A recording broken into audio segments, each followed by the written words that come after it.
Yo, what is up, friends? Today's making another video on this illumination. Yes, my my second World War One mock. Now, let's get started with the simple Germans versus French. Okay, we got that part down.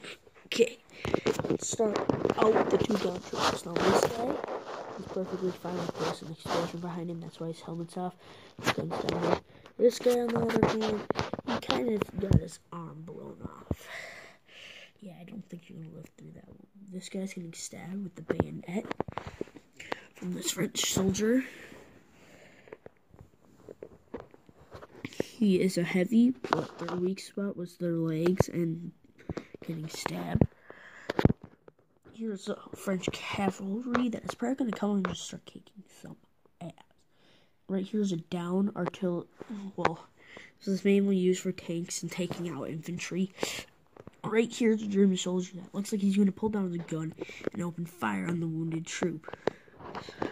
There's some ground, like a big clump of grass, a little bit of mud, like a pile of leaves, some more mud and stuff like that. And you guys, as always, peace.